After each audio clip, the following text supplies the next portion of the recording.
10 golden rule जो समण संघ ने एक बाउंड्री, एक ऐसे नियम कि जो संघ को मजबूत करने का काम करते हैं, मैं उनको एक बार दोहरा देता हूं। चूंकि नए साथी हमारे रोज हमारी बहनें हमारे भाई जुड़ते हैं तो उनको मैं थोड़ा सा दोहरा देता हूं। पहला हमारा जो अमत नियम है, गोल्डन नियम है, वो है केवल समण। यानी कि इस संघ में केवल SC ST OBC और दो धर्म परिवर्तित लोग हैं, केवल वही लोग इसमें शामिल हो सकते हैं। यानी कि उन्हीं को समण, वही लोग समण हैं इस देश में। चंदा कभी नहीं। ये संघ जो है कभी रसीद लेकर के किसी के घर पर चंदे के लिए नहीं जाएगा। अगर कोई काम, कोई भी मीटिंग, कोई भी संगीति करनी होगी तो उसे अपने आपस में सहयोग करके आपस में ही उस कार्य को पूर्ण किया जाएगा। जाति अभ्यास कभी नहीं, क्योंकि जातियों से इस देश की व्यवस्था भी खराब हुई है और जातियों की वजह से सबसे ज्यादा अगर नुकसान हुआ है तो इस देश के समण लोगों को हुआ है, अर्थात SC ST OBC और धर्म परिवर्तित जो लोग हैं, जातियों से सबसे ज्यादा नुकसान इन्हीं का हुआ है।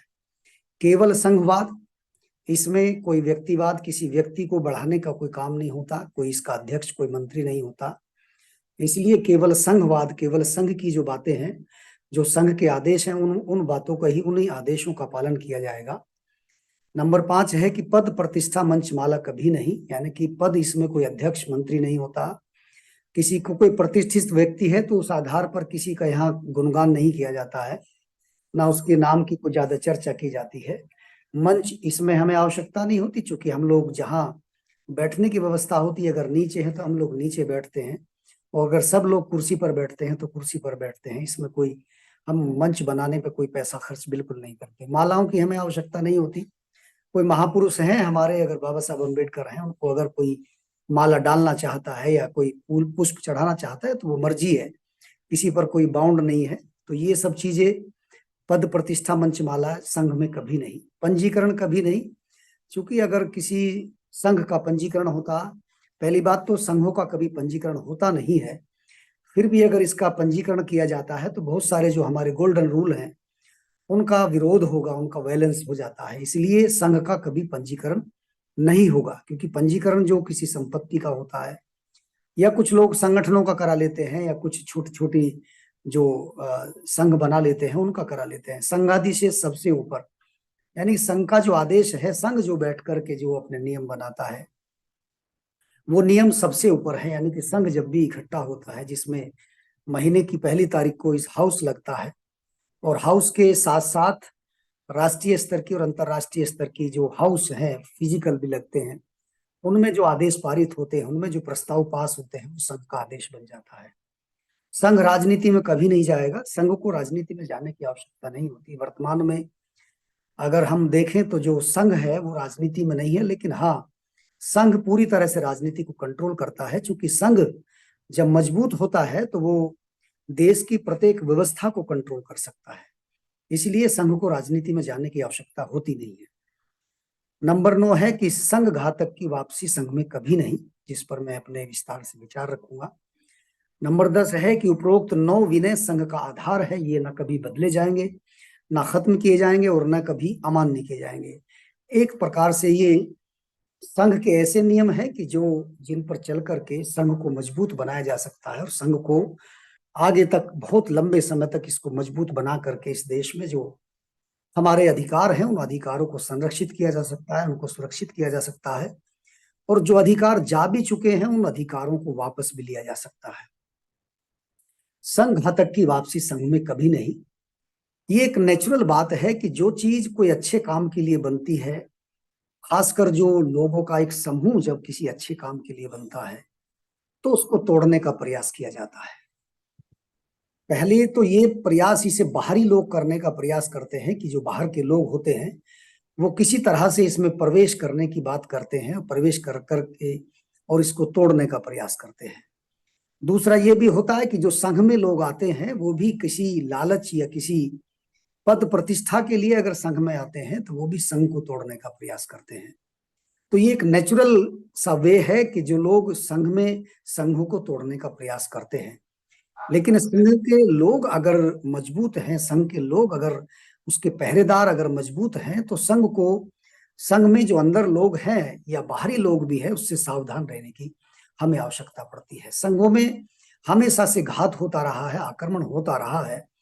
इससे संघ को घबराने की आवश्यकता नहीं, क्योंकि जब भी कोई कोई घात होता है, कोई घात करता है, तो संघ और संघ के लोग उससे कुछ ना कुछ सीखते जरूर है कि कहीं ना कहीं जो किसी ने घात किया है, ऐसी कौन सी कमी रहेगी, ऐसा कौन सा हमारा एक रास्ता रह गया जो उस रास्ते को हम लोग बंद नहीं कर पाए, और जिस वजह से लोगों ने संघ में घात किया। तो ये एक नेचुरल एक वे है, नेचुरल एक प्रक्रिया है कि जो संघ होते हैं लोग उनको तोड़ने का प्रयास जरूर करते हैं। अगर संघों की हम बात करें तो सबसे पहले अगर हम देखें, क्योंकि हम ऐसा मानते हैं और इसकी जानकारियां भी हमारे पास उपलब्ध हो चुकी हैं कि संघ प्राचीन काल से चला आ रहा है और ये प्राकृतिक है। क्योंकि प्रकृति में भी बहुत सारी चीजें ऐसी हैं जो संघ में रहती हैं। जैसे हम छोटे छोटे जीव जंतुओं की अगर बात करें, चींटियों की बात करें, मधुमक्खियों की बात करें, पशु पक्षियों की बात करें, तो वो संघ में रहते हैं तो खुश रहते हैं और मजबूत रहते हैं। और जो भी व्यक्ति संघ में रहता है उसका कभी कोई नुकसान होता नहीं है। अगर नुकसान होने का भी कोई अंदेशा होता है तो संघ उसको संभाल लेता है, और उस पर हमला होने से पहले या संघ में किसी प्रकार का अगर कोई परेशानी भी आने की संभावना भी रहती है तो संघ उसके लिए तैयार हो जाता है। तो हम देखते हैं कि सबसे पहले अगर संघात की अगर बात होती है तो बुद्ध से पहले भी संघ हुआ करता था। सिद्धार्थ गौतम जब संघ की बात का उन्होंने विरोध किया, जब संघ की बात का उन्होंने विरोध किया, जो एक पानी के ऊपर युद्ध की बात थी, लेकिन सिद्धार्थ गौतम ने कहा कि युद्ध किसी समस्या का समाधान नहीं है। अर्थात उन्होंने जो संघ की बात थी उस संघ के आदेश का उल्लंघन किया। तो उन पर संघ घात लगा, और संघ घात लगने के बाद उनको तीन जो है उनको सजाएं दी गई, सजाएं सुनाई गई कि तीन सजा में से जो भी सजा वो स्वीकार करें वो उसको सजा दी जाएगी। जैसे देश से निकाला दिया जा सकता है, उनको उनकी संपत्ति, उसके परिवार की संपत्ति को सारी को जब्त किया जाता कर सकता है, उसका हरण किया जा सकता है, या उन्हें मृत्यु दंड दिया जा सकता है। लेकिन सिद्धार्थ गौतम ने और वहां के संघ ने भी ये माना कि अगर हम ये दो अगर सजाएं देते हैं तो इससे बहुत ज्यादा कुछ ज्यादा वायलेंस होगा, ज्यादा एक एक तरह से विरोध हो सकता है। तो सिद्धार्थ ने देश निकाले का ही सजा को स्वीकार किया, और संघ ने भी माना कि हाँ, कि कौशल नरेश को अगर पता लगेगा कि हमने इनकी संपत्ति को हरण कर लिया है और इनको मृत्यु दंड दिया है, तो कौशल नरेश, चूंकि कौशल नरेश के सानिध्य में ही कपिल वस्तु में जो राजकाज चलता था उन्हीं के सानिध्य में था, तो इसलिए देश निकाला सिद्धार्थ गौतम को मिला। तो संघ घात का पहला जो कार्य किया गया वो सिद्धार्थ गौतम के द्वारा किया गया। संघ घात का काम जो किया गया वो सिद्धार्थ गौतम के द्वारा किया गया। तो वहां से हमें पता लगता है कि संघ को अगर कोई किसी प्रकार का नुकसान पहुंचाता है या संघ घात करता है तो उसको सजा मिलती है। और संघ से अगर किसी व्यक्ति को निकाला जाता है तो संघ का ये नियम है कि उसे कभी वापस संघ में नहीं लिया जाएगा। लेकिन अगर हाँ, संघ में घात करने का अगर उसका अपराध इस प्रकार का है कि वो संघ के सामने आकर के अपने अपराध की क्षमा याचना करे, प्रायश्चित करने की बात करे, तो संघ उस पर विचार कर सकता है कि ये जो संघ घात है इसका नेचर क्या है, इसका स्तर क्या है। अगर वो संघ ऐसा समझता है कि ये संघ घात इस स्तर का है कि इसको क्षम्य किया जा सकता है या कुछ दिन के लिए सजा के तौर पर इन्हें अवकाश पर भेजा जा सकता है, तो संघ ही बैठ करके इसका फैसला कर सकता है। जैसे संघ घात जो बहुत बड़ा घात जो होता है उस पर संघ से निकालना ही और संघ में उसकी कभी वापसी संभव नहीं है, ये संघ का नियम है। और दूसरा हम देखते हैं कि संघ जब सिद्धार्थ गौतम जब बुद्ध बन गए थे तो उन्होंने भिक्षु संघ का निर्माण किया। तो भिक्षु संघ में जो उनके भाई थे देवदत्त, उन्होंने भी संघ घात किया था और उस 500 भिक्षुओं को लेकर के वो संघ से अलग हो गए थे। संघ को घात लगाया था उन्होंने, संघ को तोड़ा उन्होंने, लेकिन उसके बावजूद जब संघ उन्होंने तोड़ा और बुद्ध पर भी उन्होंने कई बार प्रहार किया, कई बार 3 बार बुद्ध को मारने का प्रयास उन्होंने किया।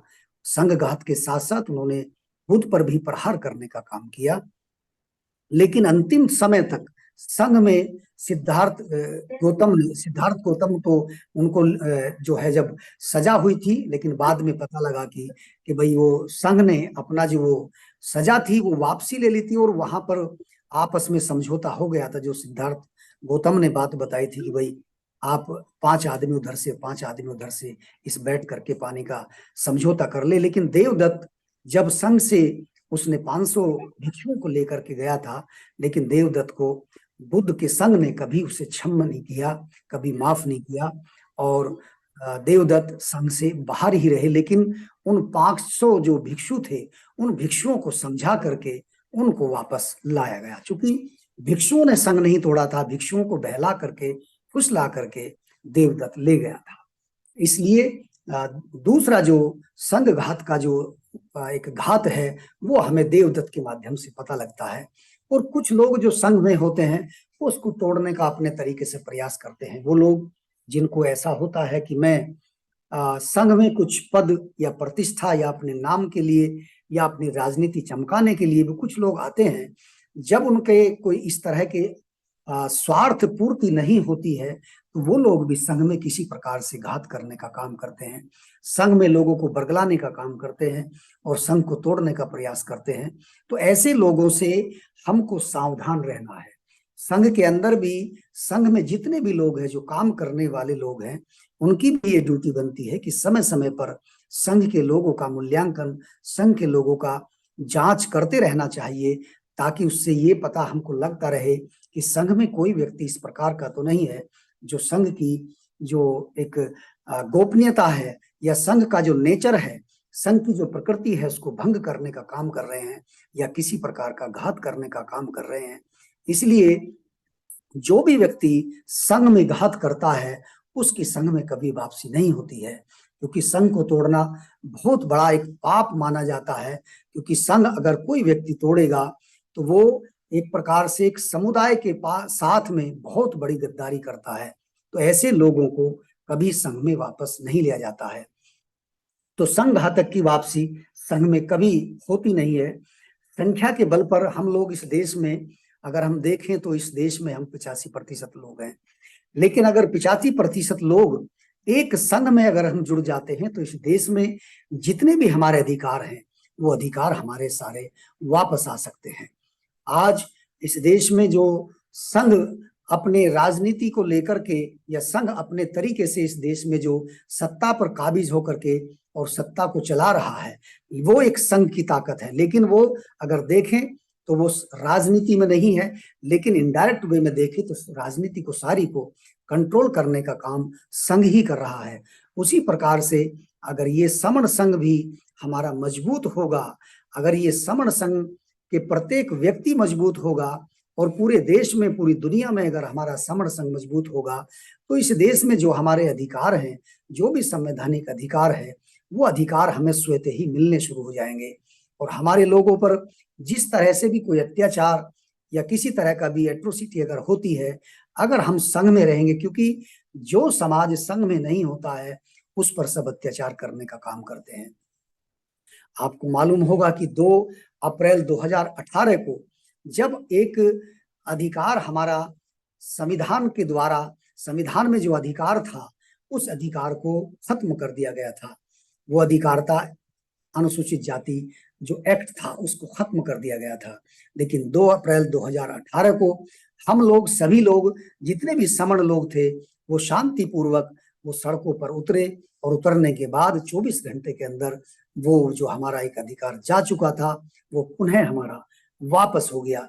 इससे पता लगता है कि संघ में कितनी बड़ी ताकत होती है। संघ केवल संगठनों से नहीं बनते हैं, बल्कि संघ एक समुद्र के समान होता है।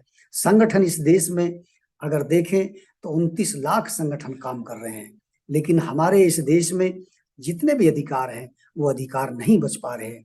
कारण क्या है कि संगठन बनाए और संगठन बना करके आपस में ठानने की काम किया, आपस में टन करने का काम किया, आपस में ही संगठनों को तोड़ने का काम किया। लेकिन अगर वो संघ होता, क्योंकि संघ में कोई पद नहीं होता, कोई प्रतिष्ठा नहीं होती, कोई मंच नहीं होती, कोई माला नहीं होता, कोई इसका अध्यक्ष नहीं होता, कोई मंत्री नहीं होता, कोई सचिव नहीं होता है। इसलिए अगर वो संगठन एक संघ में जुड़े होते तो इस देश में जो हमारे अधिकार गए हैं, वो अधिकार हमारे नहीं जाते। उन संगठनों की वजह से ही आज हमें ऐसा लगता है कि उन संगठनों की वजह से ही वो सारे अधिकार जा रहे हैं। संगठन कहते हैं कि हम काम करते हैं, लेकिन जब काम करते हो तो भाई हमारे इस देश में अधिकार जा क्यों रहे हैं? तो संगठनों ने जो एक जिस तरीके से काम करना शुरू किया, लोगों को जगाने का काम करना शुरू किया, लेकिन अधिकार बचे नहीं। वो जागृति तो हुई, लेकिन जागृति भी वो केवल घर तक सीमित रह गई। वो जागृति राष्ट्रीय स्तर पर नहीं पहुंची, और जागृति वो घर घर नहीं पहुंची। अगर वो जागृति पहुंची होती तो हम ये समझते हैं कि हमारे अधिकार बचने शुरू हो जाते। और जागृति पहुंचती कैसे?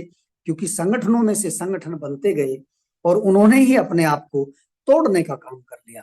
और तोड़ते तोड़ते इस देश में 6,743 जातियों को 29 लाख जगह बांटने का काम किया। और आज अगर हम देश में देखें तो 4 लाख संगठन काम कर रहे हैं, लेकिन फिर भी हमारे अधिकार नहीं बच रहे। तो इससे हमें ऐसा महसूस होता है कि शायद ये संगठन अधिकारों को बचाने में समर्थ नहीं हो पाएंगे जब तक ये एक साथ एक जगह इकट्ठा नहीं होंगे, जब तक ये संघ का निर्माण नहीं करेंगे। तो हम सभी से ये निवेदन करते हैं कि संघ में आइएगा। जितने भी संगठन हैं, जब तक ये संघ में नहीं आएंगे तब तक इस देश में हमारे अधिकार बचने वाले नहीं हैं। क्योंकि जो भी समाज संघ में होता है, इस देश में सिख समाज को अगर हम देखें तो इस देश में मात्र 2 करोड़ के आसपास सिख समाज है, लेकिन उस पर कभी कोई अत्याचार नहीं होता है, क्योंकि वो अपने संघ में रहता है। और संघ में रहने का हमारा एक सनिपात बाहुल्य होता है। आज जैसे शनिवार है, तो शनिवार को हम लोग संघ में बैठा करते थे, इकट्ठे हुआ करते थे। हर समाज का, हर समुदाय का कोई ना कोई दिन निश्चित होता है। जैसे मुस्लिम भाइयों का शुक्रवार का दिन होता है, और शुक्रवार को वैसे तो वो प्रतिदिन 5 टाइम मस्जिद में संघ के रूप में इकट्ठा होते हैं, लेकिन शुक्रवार का दिन उनका ऐसा दिन होता है कि जो भाई नमाज पढ़ता भी नहीं है, जो कभी मस्जिद में जाता भी नहीं है, अगर वो 6 दिन नमाज नहीं पढ़ता है, लेकिन जुमे के दिन, शुक्रवार के दिन उसे मस्जिद में जाना अनिवार्य होता है। अर्थात उनका संघ इकट्ठा होता है, और जब उनका संघ इकट्ठा होता है तो उनके साथ किसी प्रकार की एट्रोसिटी होती नहीं है। वो छोटी मोटी घटनाएं तो होती रहती हैं, लेकिन अगर बड़े स्तर पर देखें तो जो समाज संघ में रहता है उसके साथ किसी प्रकार की कोई एट्रोसिटी होती नहीं है। दूसरा और हम तीसरा और उदाहरण देख सकते हैं कि किसानों का आंदोलन हुआ बहुत लंबे समय तक, साल भर तक कम से कम उनका जो है किसानों का आंदोलन चला। लेकिन जब तक वो 33-34 जगह अपनी अपनी जगह खड़े होकर के मंचों पर अपने भाषण कर रहे थे, उनके अधिकार नहीं बचे, वो काले कानून वापस नहीं हुए। जिस दिन उन्होंने अपने आप को संघ में स्थापित कर लिया, वो लोग एक संघ में इकट्ठा हो गए, एक जगह आ गए, एक मंच पर आ गए, तो वो जो काले कानून भारत सरकार ने बनाए थे, वो उन तीनों काले कानूनों को भारत सरकार को वापस लेना पड़ा। तो संघ की ये ताकत होती है। इसीलिए समण भाइयों से निवेदन किया जाता है कि आप सभी लोग संघ में आए, और जितने भी हमारे इस देश में संगठन बने हुए हैं, हमारा उनसे भी निवेदन है कि आपके पास अगर इस समण संघ से अच्छी कोई आइडियोलॉजी है, इस समण संघ से अच्छा कोई अगर कॉन्सेप्ट आपके पास है, तो आप संघ में आए, जुड़े, और जुड़ करके हमें बताएं कि हमारे पास आपसे भी अच्छा है, आपसे भी अच्छी हमारे पास आइडियोलॉजी है। तो ये सारा जो समण संघ के लोग हैं वो आपके साथ चलने को तैयार हो जाएंगे। लेकिन आप आकर के जुड़े, आप आकर के बात रखें अपनी, और बताएं कि हमारे पास आपसे भी अच्छा एक आइडियोलॉजी है, आपसे भी अच्छा कॉन्सेप्ट है, जिससे हमारे इस देश में जो जितने भी अधिकार गए हैं वो सारे अधिकार वापस हो सकते हैं।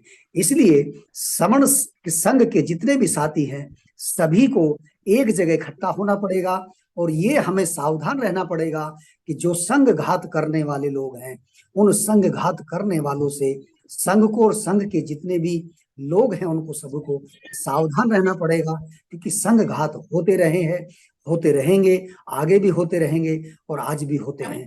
इसलिए इनसे घबराने की आवश्यकता नहीं है। बस हमें देखना यह है कि कोई व्यक्ति ऐसा ना हो कि जो संघ के अंदर है और संघ घात कर रहा है, और संघ के बाहरी लोग तो संघ घात करने का, संघ को तोड़ने का प्रयास करेंगे ही। बस हमें उनसे सावधान रहने की जरूरत है। कहनी है एक बात जरा सी संघ के पहरेदारों से, ये 2 लाइन मैंने अभी लिखी, कि कहनी है एक बात जरा सी, संग के पहरेदारों से जरा संभल के रहना, रहना है संग में छुपे गद्दारों से। अगर संग में भी कुछ हमारे ऐसे कुछ लोग हैं जो संग में रह करके संग घात करने का काम कर रहे हैं या करते हैं या करेंगे, उन लोगों की भी हमें जांच करते रहना है। कर देंगे और सब की भी कुछ। जांच हमें इन 10 गोल्डन नियम जो है इनको अपने ऊपर लागू करके देखना है, जांच करना है कि कहीं हम इन 10 गोल्डन नियम का वायलेंस तो नहीं कर रहे हैं, इनको तोड़ने का काम तो नहीं कर रहे हैं। जो भी संघ में होगा उसको ये 10 गोल्डन नियम मानना अनिवार्य है, और जो 10 गोल्डन नियमों को मानेगा वो संघ संघ के नियमों का पालन कर रहा है, और जो इन नियमों को संघ के आदेश का पालन नहीं करता है वो भी संघ की घात की श्रेणी में आता है। इसीलिए मेरा सभी से निवेदन है कि संघ में जुड़िएगा और संघ के 10 गोल्डन नियम है उनको मानिएगा, ताकि जिससे संघ मजबूत बने, और संघ मजबूत बनेगा तो हमारे अधिकार बचेंगे, और अधिकार बचेंगे तो हमारे बच्चों के हमारे चेहरे पर खुशहाली आएगी, हमारा जीवन खुशहाल होगा। इन्हीं शब्दों के साथ मैं अपनी वाणी को यही समाप्त करता हूं। अगर मेरे शब्द संघ के किसी विरोध में अगर कोई शब्द ऐसा मेरे मुंह से निकल गया हो कि जिससे संघ को किसी प्रकार की हानि हुई हो, तो मैं उसके लिए क्षमा प्रार्थी हूं। मैं संघ से 3 बार क्षमा मांगता हूं। संघं नमामि, संघं नमामि, संघं नमामि।